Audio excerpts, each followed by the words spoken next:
A humanitarian aid convoy carrying food and medical supplies has arrived in Gaza nearly a month after it embarked from Britain. Members of the Viva Palestina convoy began passing through Egypt's Rafah border, crossing into Gaza on Wednesday. They're expected to spend the next 48 hours distributing the aid supplies. The convoy was delayed by more than a week following a dispute with the Egyptian government. Hours before the convoy's entry into Gaza yesterday, an Egyptian soldier was shot dead during a clash with Palestinian protesters who had gathered along the border to protest the delay. At least 35 Palestinians were wounded. On Tuesday, Egyptian forces clashed with members of the Viva Palestina convoy, wounding more than 50. Egypt and Israel have been maintaining a strict blockade on Gaza since 2007, allowing only the most basic supplies to get through.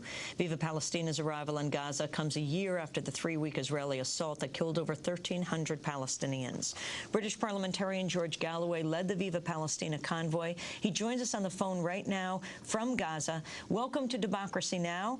Can you tell us what happened? We hear a number of people in your convoy were beaten up, were hurt, some hospitalized. 55, in fact, were injured, some of them quite severely. 10 of them had to go to hospital. All of them entered Gaza with us, but we have a collection of broken heads and plaster casts and bloodied faces and clothes. It's quite a testimony to the role that the government of Egypt is playing in this siege that you've just admirably described. It was entirely unprovoked. It was an attack on unarmed civilian people, and it was very frightening and brutal. And of course it was of a piece with the way that the Gaza Freedom Marchers were treated in the center of Cairo in the middle of the tourist season just days before. What kind of coverage did that attack receive in the Egyptian media, and did it have any impact on the government's decision to then let the convoy pass? Well, the good news is that nobody watches the Egyptian media in Egypt. All of them watch the pan-Arabic stations like Al Jazeera, satellite stations which have broken the censorship walls of the dictatorships in the Arab world. And so everybody in Egypt knows what happened in that little port of Al Arish, and the vast majority of them, I'm sure, completely disapprove of it, indeed denounce it. The Egyptian people are entirely behind the Palestinians under siege.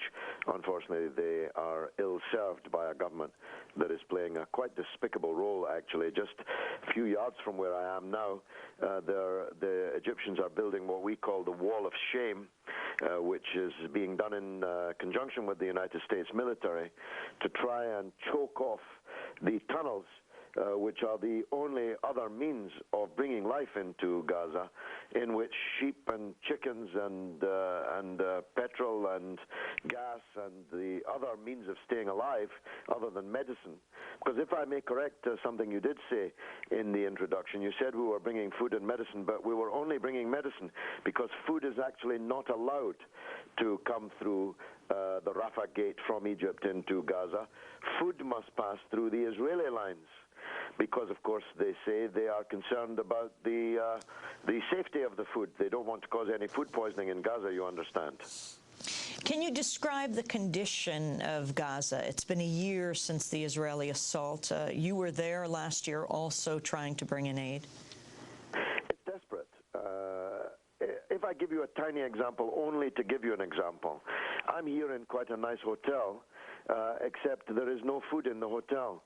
There is no food for breakfast, there's no food for lunch. Now, I make that point only to illustrate that if there's no food in the best hotel in Gaza, imagine what the people are suffering. I've watched with my own eyes Palestinian women and girls in the early morning mists on top of garbage heaps, combing through the garbage heaps, looking for food in an Arab Muslim country in 2009 and 10.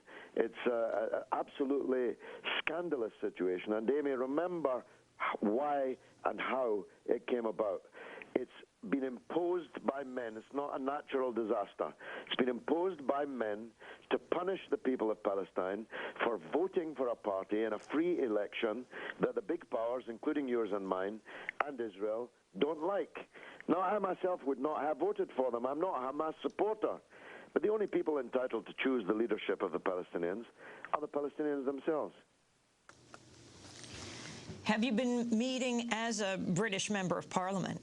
Did you meet with any Egyptian leaders? And is there an explanation of why the Gaza Freedom March was kept out? They allowed in about 100 people, but many refused under those conditions, and why the Egyptian government is stopping these peace activists from entering Gaza?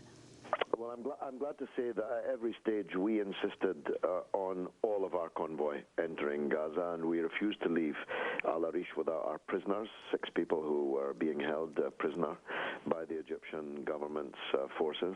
And we refused to accept the exclusion from Egypt of some of our convoy members, all of whom were initially excluded, but all in the end were let in and are with me here in Gaza. So in terms of solidarity, I'm proud of what we have achieved. No, there's no explanation from the Egyptian regime at all. How could there be, in a way? How do you explain to anyone that that Egypt, once the heart of the Arab world, is now playing a part in building an iron wall of shame around suffering people who are being effectively starved, they hope, into surrender, but if not into surrender, then into death.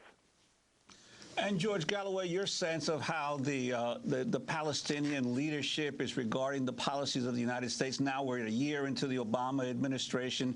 He's on the one hand attempted to reach out to the Arab world in a way the Bush administration never did, but in terms of Palestine and the conflict with Israel, there doesn't seem to be a whole lot of change.